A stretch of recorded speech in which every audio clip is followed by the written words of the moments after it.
All right, in this video, we're going to talk about scatterplots, association, and correlation. All right, so we're talking about bivariate data.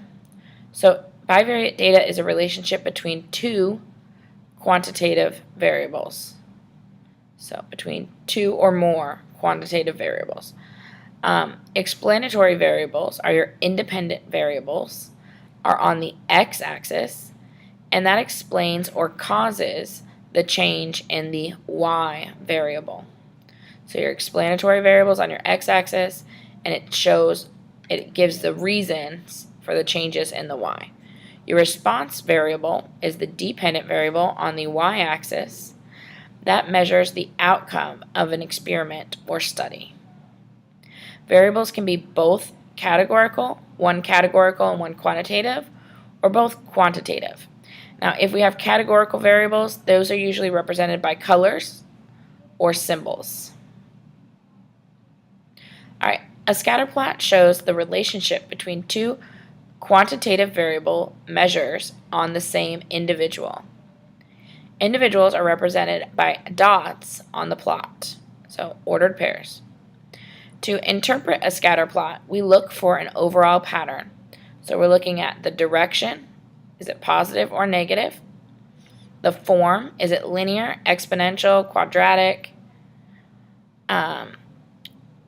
Is it its strength, so the correlation, which we call R, and any deviations from the pattern, so any unusual features, outliers.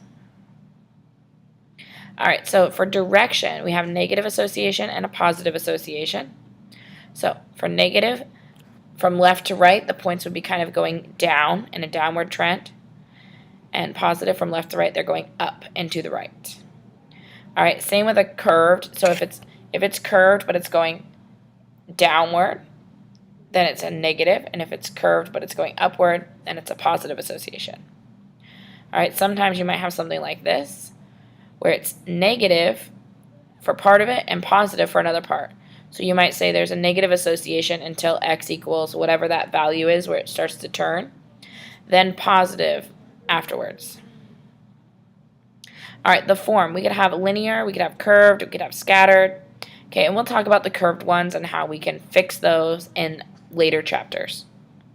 So linear, it basically forms a line. Curved, it has some sort of curve to it. And scattered, it's just kind of mixed about.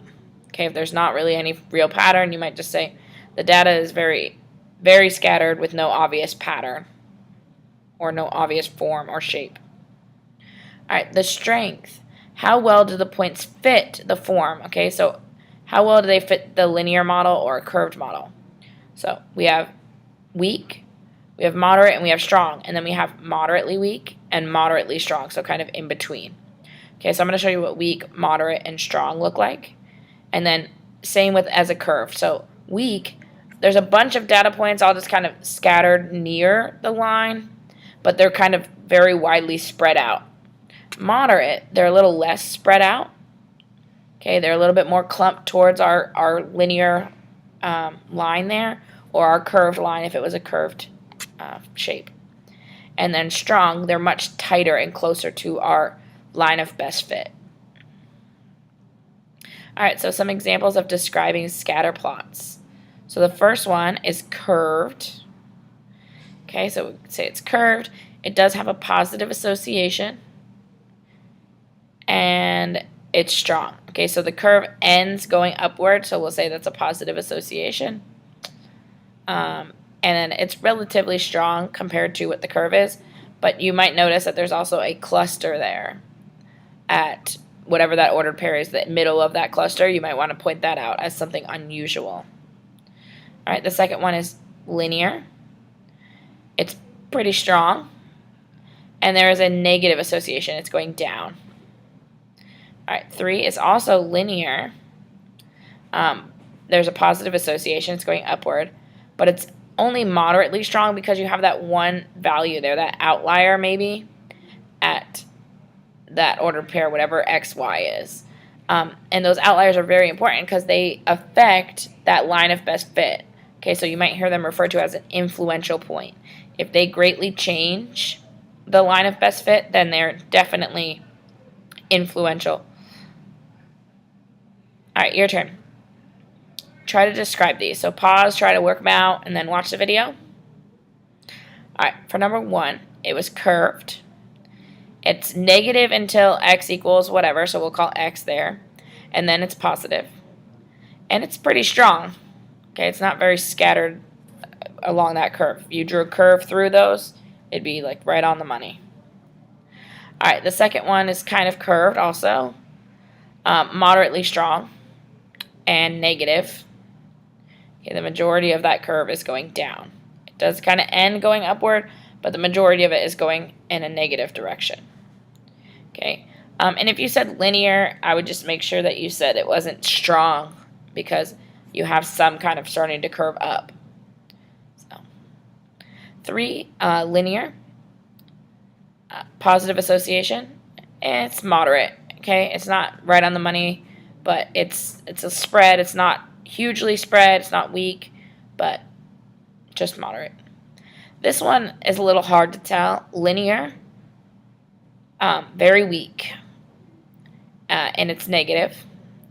But there's these huge clusters here. So I would definitely want to point out that the 2 major clusters are.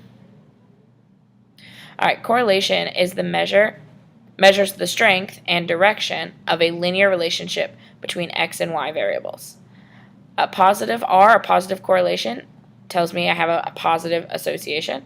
A negative R tells me I have a negative association. The correlation only measures the strength of linear relationships, so it must be linear. All right, and then here's the formula. Okay, granted, we won't really be doing a whole lot of this by hand, but this is the z-score of x. This is the z-score of y. Okay. Correlation falls between -1 and 1 inclusively, so it can include -1 and it can include +1. R values close to -1 or 1 indicate that the points lie close to a straight line. Okay, so the closer you are to 1, the closer your points are to that straight line, that line of best fit. R values close to 0 indicate a weak linear relationship. R values of -1 or 1, like exactly -1 or exactly 1, are perfect linear relationships. And then R can be strongly affected by extreme values or outliers. And then make sure that you don't ever let yourself think that correlation, just because the 2 things have a correlation, a positive correlation or a strong correlation, that one thing causes another. Okay, correlation does not equal causation.